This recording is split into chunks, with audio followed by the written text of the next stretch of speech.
is I was in a prison for 15 years and there was a skinwalker in there with us. Story number 2 is for all you festive people called Krampus. And story number 3, which will be our final story for tonight, is if the time stops at 1:09 AM, roll over and pray that they think you're asleep. Very interesting titles for all of these stories, and I've read through one of them so far and it did give me goosebumps, so you know they're good. I am someone who loves horror and loves a horror movie. Most of them don't scare me anymore, unfortunately, because I'm familiar with all the tropes people use, but I do enjoy them still. And I guess reading these stories is just another form of entertainment for me. So sit back, relax, put your headphones on, dim the lights, and let's get right into this first one. Story 1. I was in prison for 15 years and there was a skinwalker in there with us. A little background first. I was serving 15 years in a penitentiary in southern Arizona. What I was in there for isn't important. During my stay there were countless things that happened that no one could explain, and even more that no one wanted to know about. It all started with a prison legend. Supposedly, years ago something awful and unexplainable happened in the prison. Every morning we'd be woken up and expected to stand near the front of our cells while the guards visually confirmed we were present and accounted for. Apparently a year before I got sent there, the most brutal and unexplainable thing happened. During one of these routines, a man who had a cell to himself looked very off during this check, and when a guard pulled over another guard to help him check it out, they found that the out actually wasn't the prisoner that they were expecting at all. It was a totally different man. This man was wearing the skin of the other man over him, loosely fitted, draped over him. Apparently looked like a real monster. The scariest thing was, though, the guy that was wearing the skin wasn't an inmate. They had no idea who he was, how he got in the prison, let alone in the cell. He wasn't documented anywhere, and what's worse than that is it never found the body of the man he was wearing the skin of. Pretty grisly stuff, I know. And I realised that's not the coded definition for a skinwalker, but that's definitely what the prison called him, the skinwalker. Didn't know, but the guy never talked, apparently. Anyways, that's where this whole skinwalker situation started around the yard and spread like wildfire. Apparently the guy got shipped off to a different spot about a month after it happened, and just about everyone in the prison felt better about it. I heard about the story the second day of my stay. Hell of a story to hear about a place that you'll be calling your home for the foreseeable future. Now, onto the real shit. Sure, the guy was the skinwalker, but all he did in the long run was get an old prison inmate to tell everyone about actual skinwalkers. It seemed like a lot of prison culture was actually revolved around them.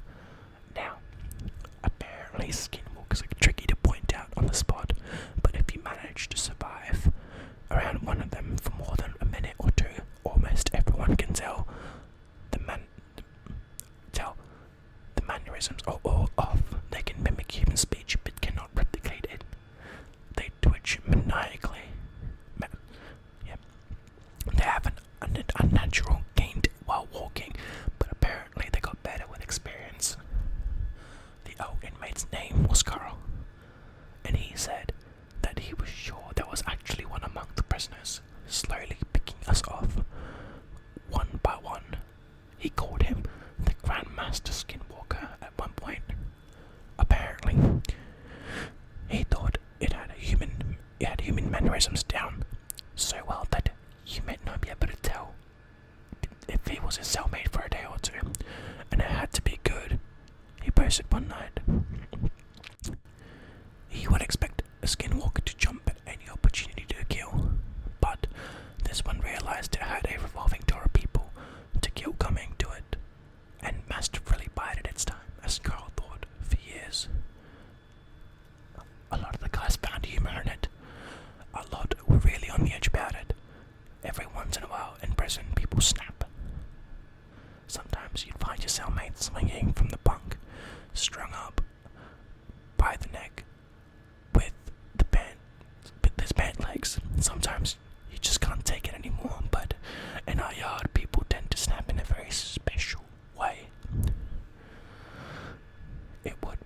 an outburst, it wouldn't be an outburst at dinner or a silent suicide in the night.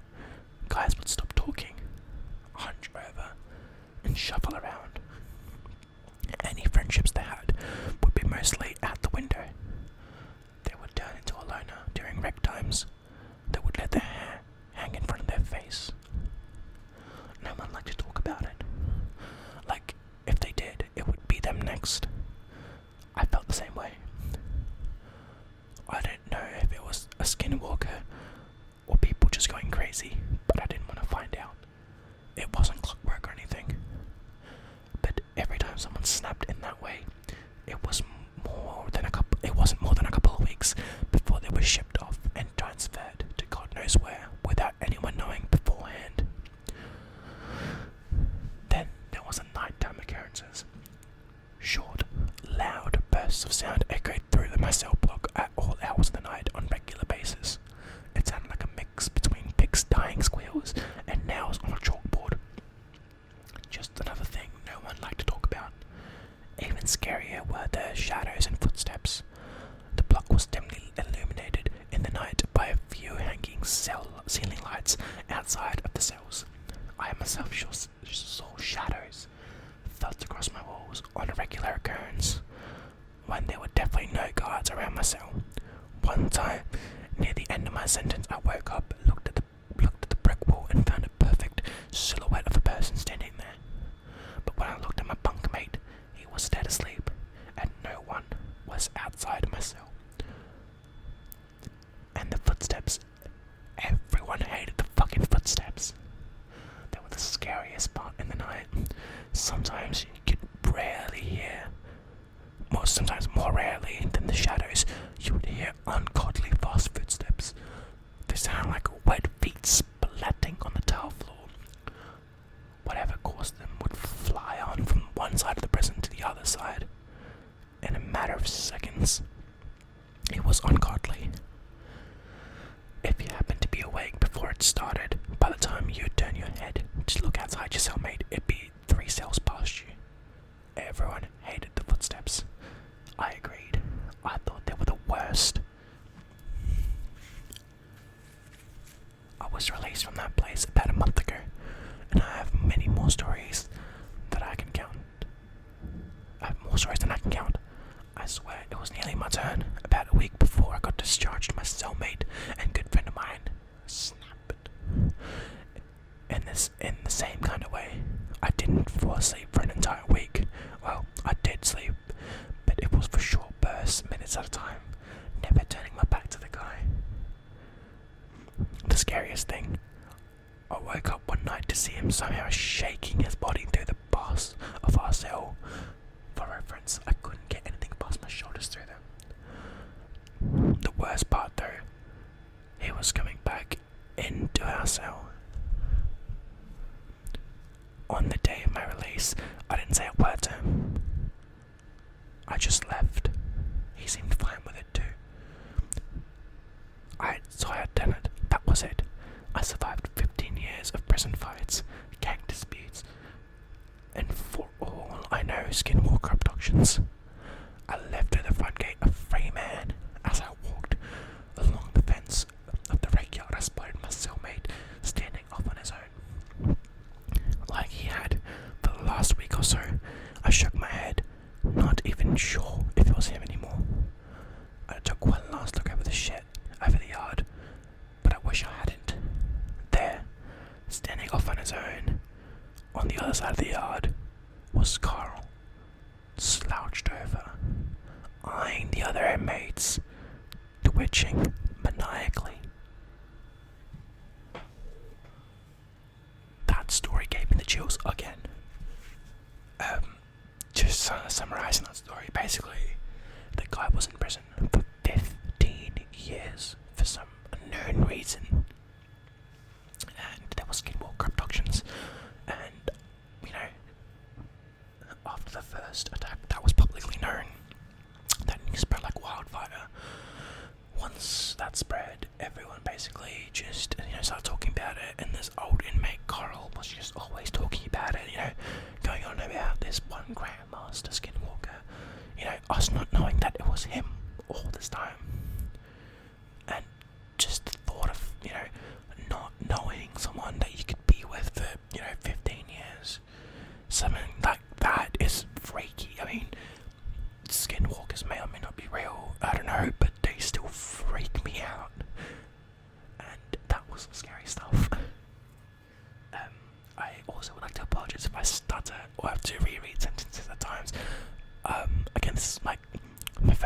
something like this, and I do get really nervous, and I stutter a lot when I'm nervous, so I'd like to apologise for that. Moving on to our second story for tonight, that would be Krampus. This one's not as long, so hopefully I don't stutter as much, but bear with me if I do. Each year, on December the 5th, a person in my hometown is brutally murdered. The police are at a loss with each victim. A poetic story is left behind. Below are the stories from the last 3 years. Frederick loved to smile. He was always glad, happy, warm, and gentle. Never ever sad, but Frederick had a secret. No one he knew. This man loved to strangle children. He turned them cold and blue. Yikes. The town folk never found them. He was very smart. Frederick took their corpse and pulled them apart. It couldn't be young Frederick. Everyone would say, he's a man of God. We always see him pray. The cold night came, and Frederick rested his head, but as soon as he heard a scratching underneath his bed, Frederick trembled as he looked. Oil lamp in his hand, his bedroom floor. The demon had a plan. Away with you, beast. The night is dark and long. You have no business here, for I have done no wrong. Krampus only laughed as he shook his rusty chains. He hung Frederick by the neck until he writhed in pain. The lynx constricted, digging into skin. Frederick then cried out, paying for his sin. He begged and pleaded until his final breath, but with a beautiful snap, Frederick bled to death. That's really grim. Jesus. Krampus hung him out to dry, and all the children and all the town folk began to cry, but no children from now. Their souls were free, and under Frederick's body the phantoms danced with glee.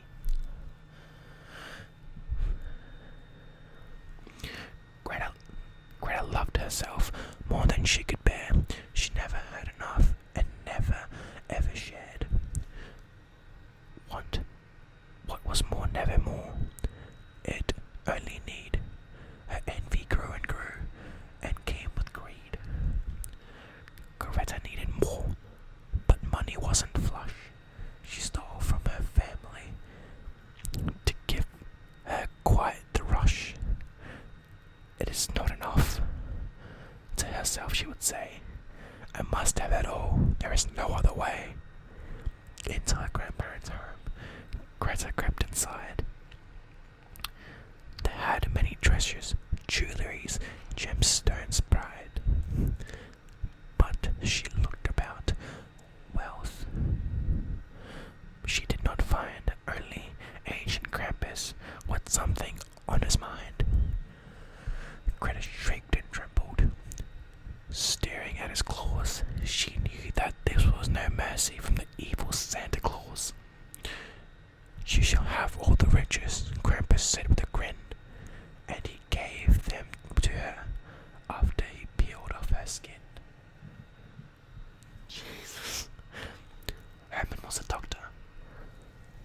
But what he would say, and every single patient they would have to pay. He cut and pulled and burned, and after he was done, for more he yearned.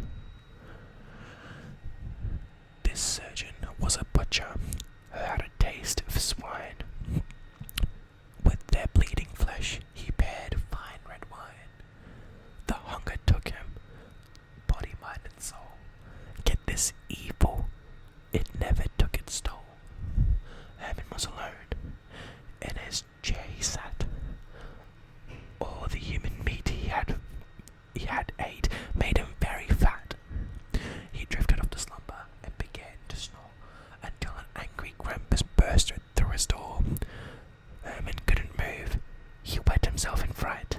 Krampus licked his lips and let out a squeal of delight. First he gouged his eyes and Herman could not see. Then Krampus filleted his tongue. It was tender as it could be.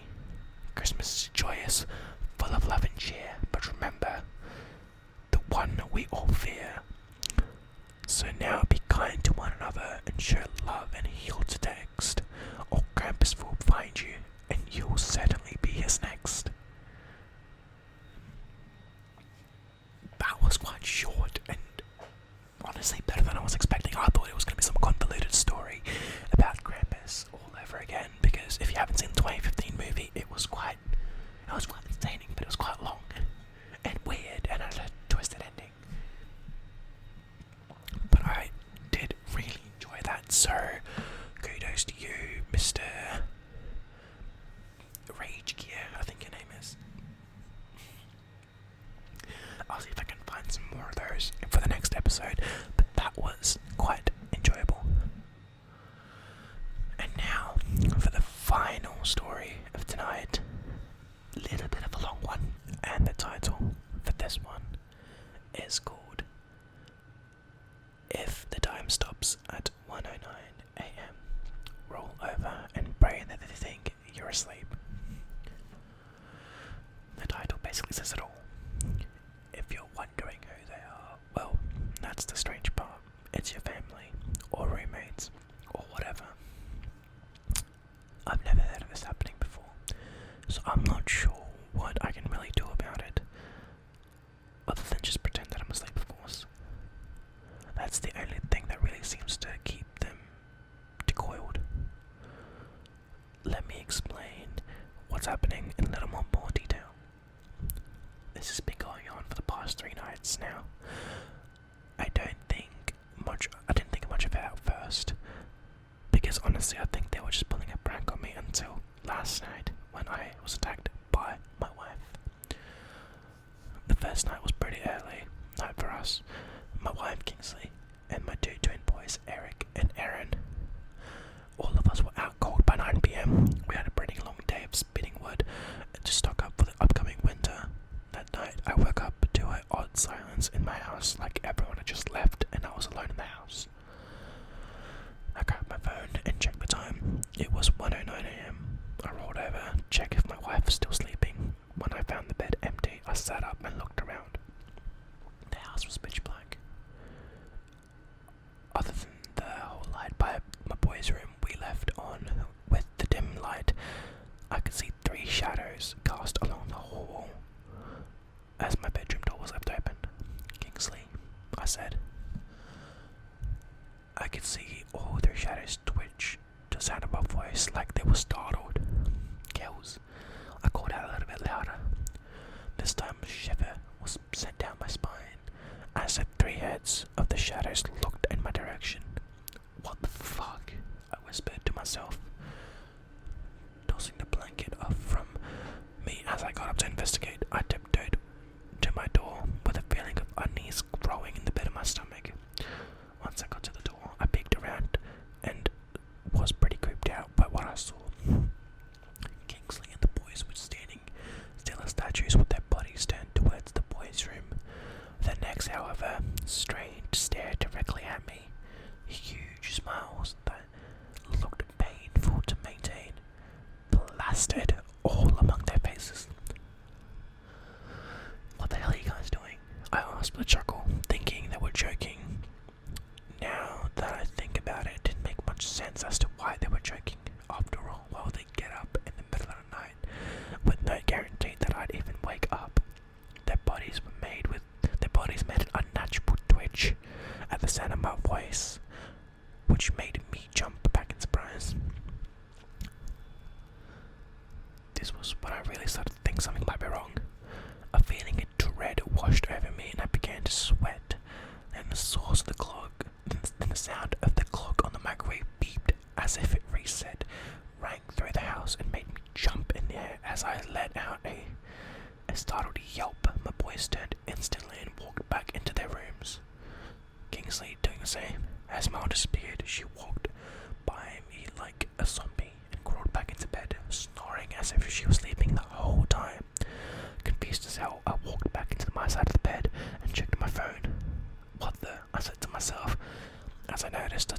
was 1:10 a.m. No way, only a minute had gone by since I woke up. It had to have been at least 5 minutes. Still though, I shook it off, got back into bed, decided to bring it up with Kingsley in the morning. The next morning I woke up and everything was back to normal. I could hear the boys playing in the living room and smelled bacon and eggs as Kingsley was cooking breakfast. I got up, walked out with a smile as I remembered the little joke from last night. "Good morning, prankster," I said with a good laugh. They all stared at me confused. "Huh?" my wife said. "Last night, while you guys were standing in the hallway smiling at me. Gotta admit, that was a good one. Creeped me out a little bit," I said. "Ryan, don't even joke like that. You know, those creepy smiling people stories freak me out." "Hey, you're the one trying to freak me out in the middle of the night," I laughed. "By the way, how the hell did you get my phone to stop time at 1:09 a.m? That was a pretty good touch." My whole family looked at me as if I was a nut job. They all started shouting. It wasn't funny and that I was scaring them. I was bewildered. I didn't know if they were still on the joke or if somehow they had been sleepwalking all this time. Okay, I shouted. I must have been dreaming. Damn, Jesus Christ. Don't freak me out, damn. I turned and walked back into the room, more confused than ever. I knew it wasn't a dream. Were they serious? Or was this just a prank? Either way, I figured I'd settle it. That night, I simply recorded them with my phone and just tried again. That ruined their little jokes so quick. Satisfied with my plans, I went to bed that day. The boys helped me split wood and stack more wood while Kingsley and I did some runnings to the town. Before I knew it was night time again, and we all went to bed. I made sure to have my phone charged right next to me, ready to catch them in the act. Once again, I woke up, and hours later, the same eerie silence filled the house. This time, my adrenaline started pumping as I felt the dread hit me like a ton of bricks. I grabbed my phone, the screen said 1:09 a.m. Then I switched it on to record, but my phone froze. Fuck! I whisper yelled.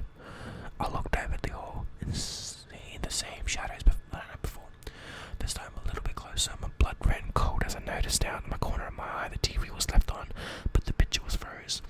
It seemed all electronics were frozen or something. I had the creepy feeling and in feeling my body.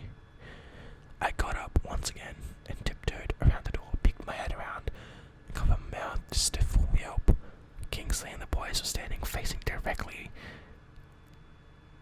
me directly this time. Only somehow their smile was even bigger than before. Now that they were a good 5 feet closer, I could see just how wide open and bloodshot their eyes were. When I moved my head to cover my mouth, all three of them took a giant step forward. Naturally, I took a step back. They mimicked with another huge step. This time, since Kingsley was bigger than the boys, she stepped ahead. She was maybe 3 to 5 feet away. Her eyes kept getting wider. She looked extremely excited. I turned around and jumped back into bed as I thought it did as I did, so I heard a loud booming and gave me a chase. I felt a huge blow in the back, far harder than any of them should be able to inflict. What the fuck? Ow! I shouted. I was now in bed and yanked the cover over my head. Childish, I know, but hey, I wasn't about to strike my wife. Thankfully, I laid and the blow stopped.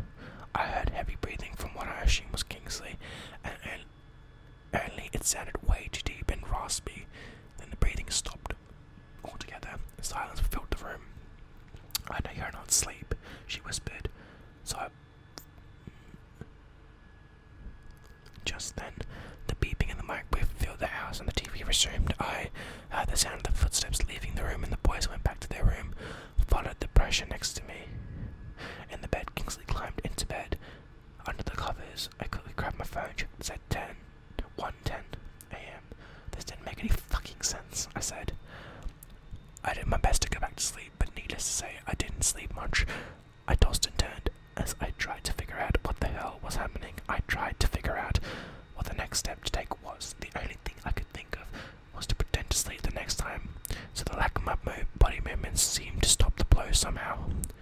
If they thought I was asleep altogether, maybe they'd just stand creepily in the hallway. It was worth a shot, I guess. I'll update you guys tomorrow, knowing what happened. It was extremely scary, but I didn't get attacked, so that's the scary. That's the start, right? I've got another plan for tonight too, but I'll have to put that in the update tomorrow. Wish me luck. If anyone gets any ideas, please let me know and try to help me. Okay, a few starters in that story from me. I apologise for that. Hopefully that didn't ruin the experience too much. That was another excellent story. Maybe there'll be a part 2 to this that will somehow get to, experience the next episode. I think a lot of these stories just keep getting part 2s, and I never know about them. But I'll try my best to keep you guys updated with the next episode, or maybe even try some better stories than stutter out less. Again, I'm sorry about that. I'm still really nervous about this whole YouTube situation going on, and reading does, become harder because I'm quite nervous because I have to produce the best content for you guys, obviously. But thank you guys so much for joining me tonight on tonight's episode of r/no sleep. I hope you guys liked it. I hope you guys enjoyed, and I'll see you all in the next one.